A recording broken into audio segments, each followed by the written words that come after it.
Hello everyone, welcome to Uncle Iroh's Tea Shop. In my quest to read all the novelizations of the Avatar franchise, I just read my next Avatar comic for the first time, and this one is called Imbalance. It is a sequel story taking place after all the other comics in this timeline, with a story that is centered in Cranefish Town, the same place of where Aang and the Airbenders celebrated the Yangchen Festival. This comic's story gives an interesting look on the themes and conversations that are the reason why I think this comic reveals Aang's biggest struggle as Avatar even after the 100-year war ended. A story that delves into the ideals of the world with how some feel about people who can bend versus those who cannot. Sit back, relax, and enjoy some jasmine tea as we run through this comic analysis video. When Aang, Katara, Sokka, and Toph return to Earthen Fire Industries, the factory owned by Toph's father, Aang is surprised when their arrival is met with a cold shoulder. As soon as the team is asked for help at a business council meeting, the reason for the slight becomes clear.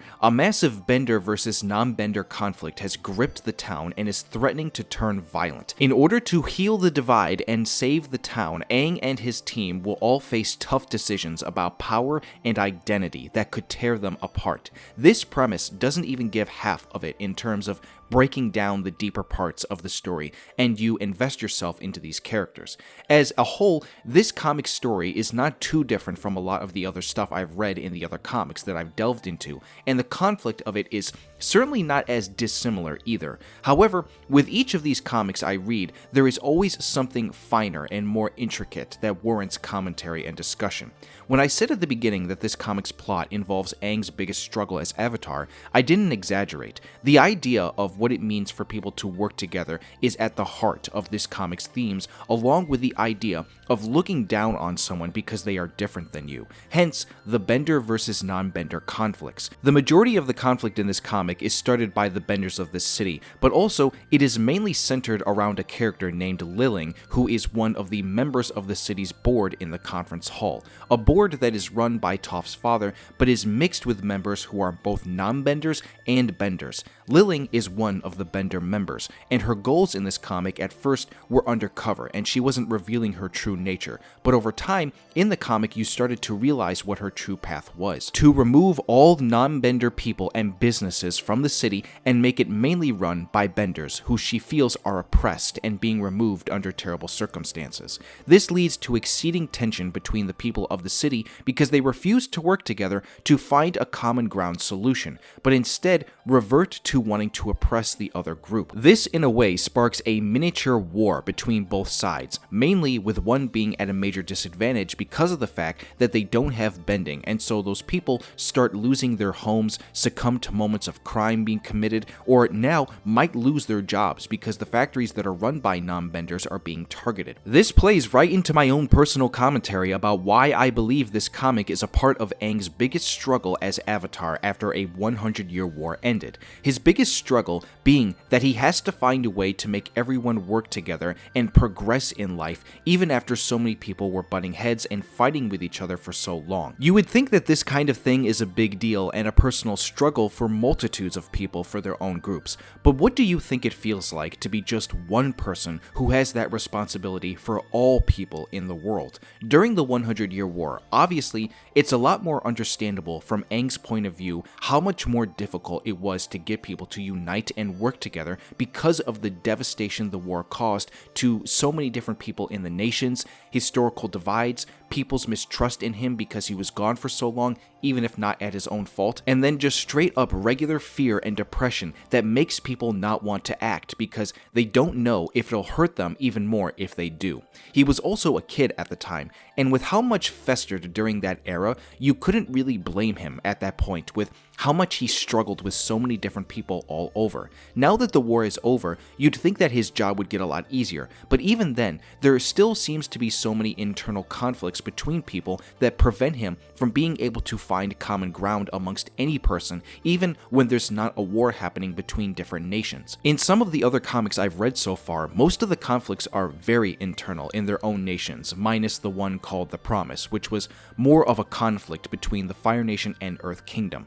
Liling, as this comic's main antagonist, actually actually has some decent motivation to her backstory about why she's doing the things she's doing. Liling has two daughters, Rue and Yeling, one of which is a bender and the other is not. Rue, the non-bender daughter, wants them to get out of the city after the conflict escalates, but her mom protests and says that she doesn't want to have what happened to them in Ba Sing Se during the war happen again. This is a bit of added motivation to the character as far as her wanting to defend what she believes in. She adds another point into this conversation that the reason the Fire Nation captured the city at the time during the war is because the Earth King Quay was a non-bender and not as powerful as he could have been, controlling his agents and his city if he was an actual bender. Liling is essentially saying that non-benders don't have any reason to control power and that they are weak, but what she doesn't realize is that there are a multitude of reasons and factors for why Ba Sing Se fell under Earth King Quay, almost all of which don't have anything to do with him being a non-bender.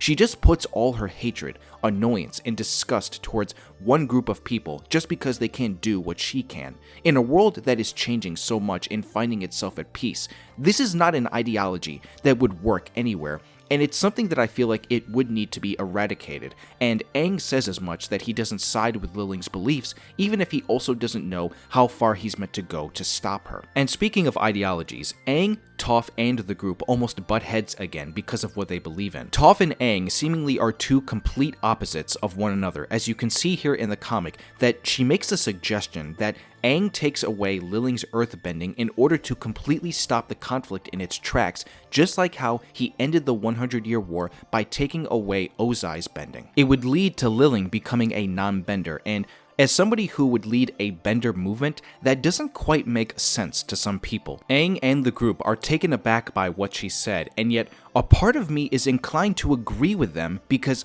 when you look at what happens at the end of the comic, he doesn't actually really need to do that. Toph as a character is far more direct and to the point than most other characters in this world, and seemingly is not the one kind of person who wants to talk and do things non-violently. Aang is the more soft-spoken and talk things out kind of guy, whereas Toph feels like maybe you could just straight up get things done with a little bit more physical action. In some cases, you could say that both sides have a point when it comes to stuff like that, but it's no different than if you were to compare it to even the other ideologies going on between benders and non-benders. Non-benders would be like Aang and be the more talkative and negotiated group of people, as they can't do much against bending anyway, and then actual benders fall more on the side of actual action because they have those abilities. Case in point, to bring it back around to speaking to why this is Aang's biggest struggle, you have to see it from his side, because he and his friends are now living in a world where nations are starting to work together with other nations again, and benders are now trying to work together with non-benders. These are the kinds of conflicts between those two groups that Aang doesn't want to see take place anymore, and yet you feel all the more for him because yes, there's always going to be a conflict every now and then, that's just life, but at its core, these kinds of internal issues the Imbalance comic commentates on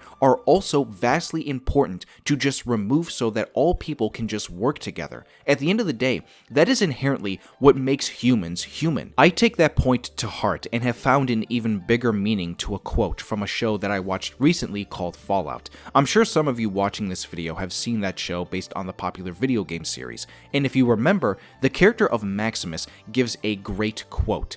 Everyone wants to save the world. They just disagree on how. While Aang is no longer having to save the world anymore, he now just has to keep it on track. And yet, there are people who disagree on how it should progress. It is our biggest strength and our biggest weakness that we are all different in our own ways and can also think differently about what it is we truly believe in. And I believe this comic helps paint a picture of that with regards to what it is that is Aang's biggest struggle as Avatar post the 100-year war. But with that being said, that is where I'm going to end my analysis of this comic. This was also a comic authored by a new person and done with a new art style. I thought it was written pretty well, and at the same time, I didn't know how I would feel about the new art style, but I got used to it over time, even if I might prefer the older art style a little bit more. As we end off the video, please comment down below your thoughts on this video and my commentary of this comic. If you've read it before already, do let me know what you've thought about it. If you did enjoy the video and you want to see more like it, be sure to give this video a like, and if you are new to this channel, subscribe and turn on that notification bell. Thank you all for stopping by Uncle Iroh's Tea Shop. I hope everyone here has a wonderful rest of the day, and I will see you all soon.